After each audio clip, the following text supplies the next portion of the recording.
Hello everyone, I greet in the name of God Almighty. My name is Apostle Newton Silas, and today we have a very interesting video. In fact, it's a video that you will not even believe it. It's actually Ishmael, the forgotten son. I believe that this is going to be a very interesting video. This happens to be the second segment. So if today happens to be the first time of you checking out my channel, don't forget to subscribe to my channel and follow me on my Facebook and Instagram. And if you have any video you want me to react to, don't forget to drop it at the comment section and I'm gonna check it out. So guys, before we get on to the video, I'm a theologian and I make this video not to discredit anyone's religion.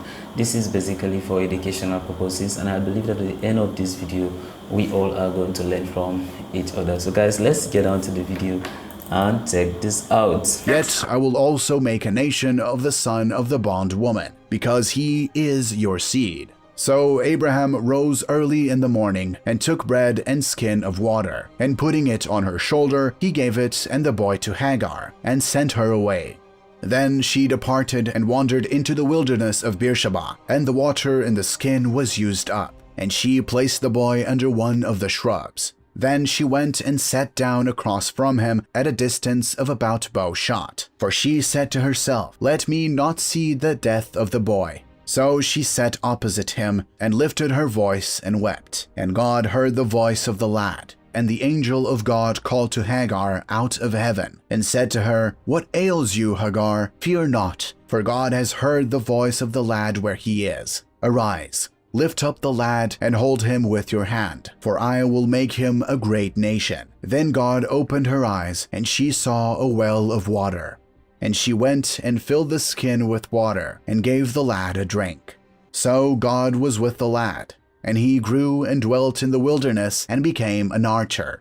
He dwelt in the wilderness of Paran, and his mother took a wife for him from the land of Egypt. And it came to pass at that time that Abimelech and Phicol, the commander of his army, spoke to Abraham, saying, "God is with you in all that you do. Now, therefore, swear to me by God that you will not deal falsely with me, with my offspring, or with my posterity, but that, according to the kindness that I have done to you, you will do to me and to the land in which you have dwelt."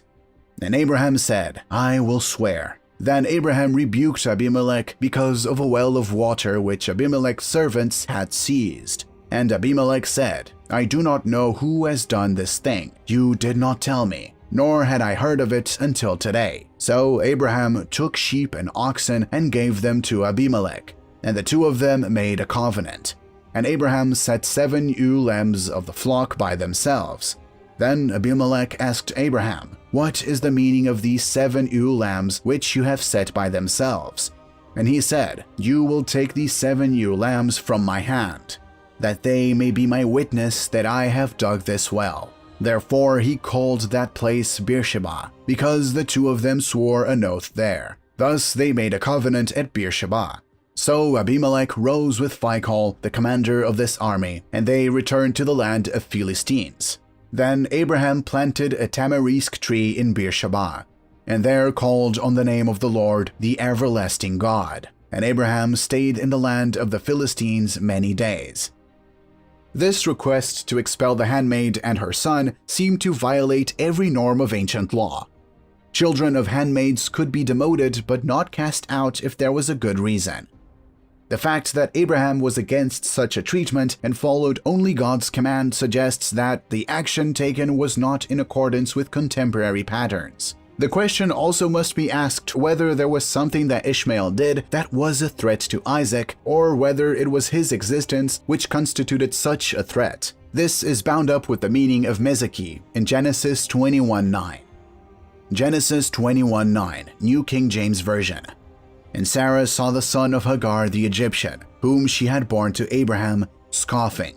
Whether it represents Ishmael as mocking Isaac or playing with Isaac, it's questionable if the word ever meant to mock, deride, in the Old Testament. Judges 16:25, New King James Version. "So it happened, when their hearts were merry, that they said, 'Call for Samson, that he may perform for us.' So they called for Samson from the prison, and he performed for them, and they stationed him between the pillars. Therefore, Sarah objected to Ishmael as a competitor of Isaac, rather than for any specific deed he had taken. Purpose of the Ishmael sequence in Genesis. The author of Genesis provides the Ishmael story largely to contrast Isaac and Ishmael, not as individuals but as illustrations of God's handiwork. The argument is that when God fulfilled his promises to Abraham, he was not restricted by the natural and ordinary, i.e., the flesh. Although God's preference for Isaac as son of the wife was in accord with custom, the rejection of Hagar and Ishmael served to make the contrast bolder. His descendants. The descendants of Ishmael are given identically in two passages, Genesis and 1 Chronicles. Genesis 25:12-16, New King James Version. Now this is the genealogy of Ishmael, Abraham's son, whom Hagar, the Egyptian, Sarah's maidservant, bore to Abraham. And these were the names of the sons of Ishmael by their names according to their generations. The firstborn of Ishmael, Nebajoth, then Kedar, Adbeel, Mibsam, Mishma, Duma, Massa, Hadar, Tima, Jetur, Naphish, and Kedema. These were the sons of Ishmael, and these were their names, by their towns and their settlements, 12 princes according to their nations. 1 Chronicles 1:29-31, New King James Version. These are their genealogies. The firstborn of Ishmael was Nebajoth, then Kedar, Adbeel, Nibzam, Nishma, Duma, Massa, Hadad, Tima, Jetur, Naphish, and Kedema. These were the sons of Ishmael. What is most surprising is that there were 12 sons counted, just as Jacob had 12 sons counted. This is to be compared to Nahor's 12 sons and Esau's 12 sons. Genesis 22:21-24, New King James Version. Huz his firstborn, Buz his brother, Kemuel the father of Haram, Jezid, Hazu, Pildash, Jidlaph, and Bethuel begot Rebekah. These 8 Milcah bore to Nahor, Abraham's brother. His concubine, whose name was Rumah, also bore Tebah, Gaham, Thahash, and Makkah. Princes ruled over the Ishmaelites. Genesis 25:16, New King James Version.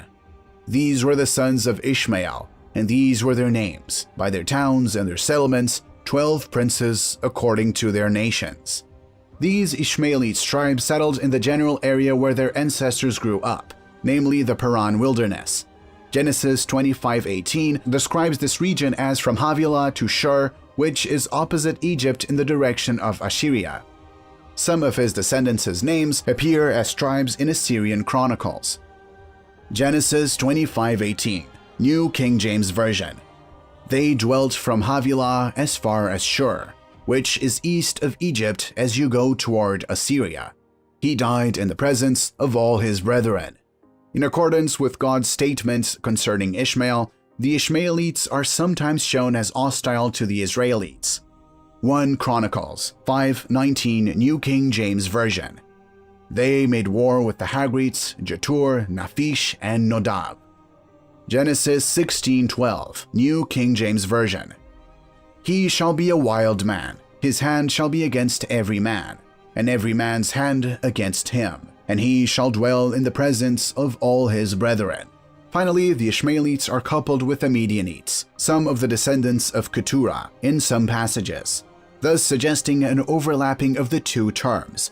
The term Ishmaelite is applied to the Midianites, and the same group receives both names in Genesis 37:25-28, where Joseph's brothers sold him to a caravan of traders, and in Genesis 37:36-39:1, where Joseph is sold to Potiphar in Egypt. There is no need to distinguish between a Midianite and an Ishmaelite account for Joseph's selling.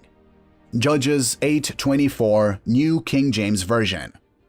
Then Gideon said to them, I would like to make a request to you, that each of you would give me the earrings from his plunder, for they have gold earrings, because they were Ishmaelites.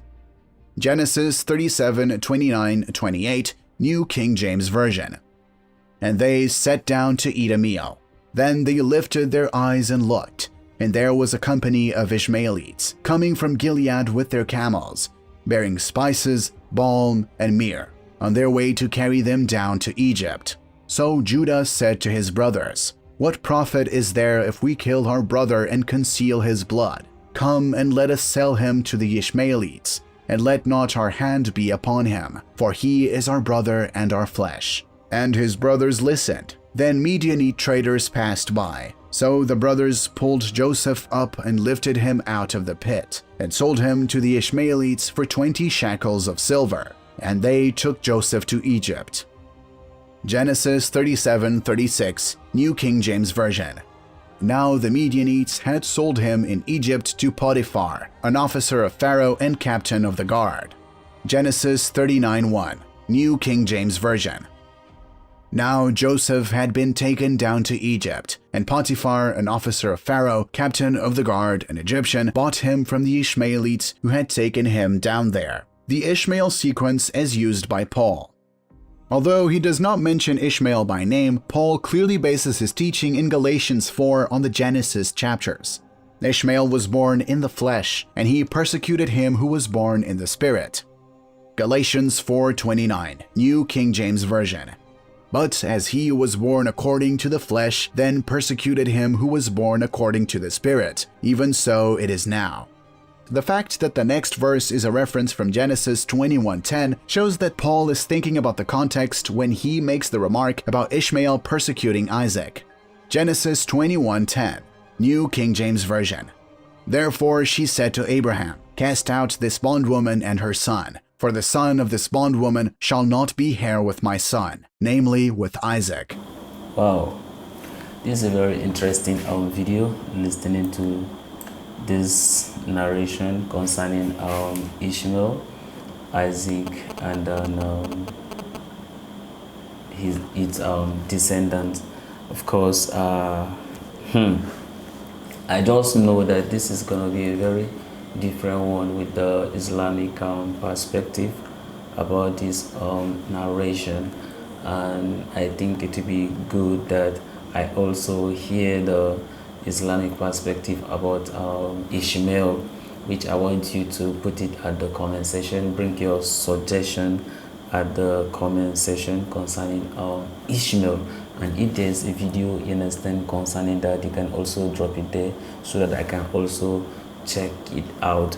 But then, haven't looking at this, of course, it has said so many things, you understand, in this video about Ishmael, how, you understand, he was banished with his mom, how the angels, you understand, save him and then bring those waters. We could look at how they traveled and got blessings, and then some of its descendants, the 12 sons of Ishmael.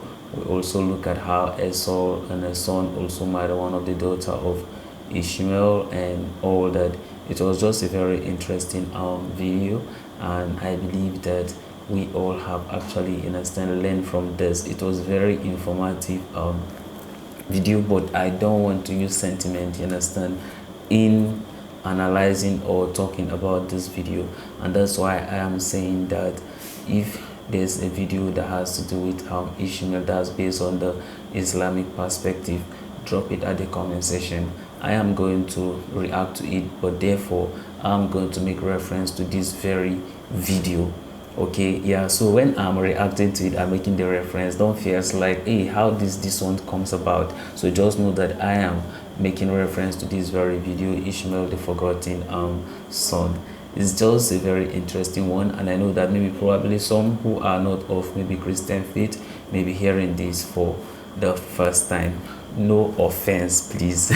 Let's be very civil, you understand, well watching it, and that's why I want you to drop, you understand, a recommendation concerning it on Islamic perspective.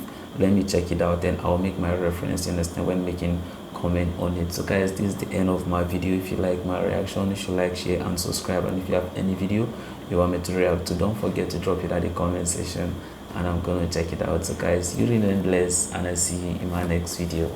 Bye bye.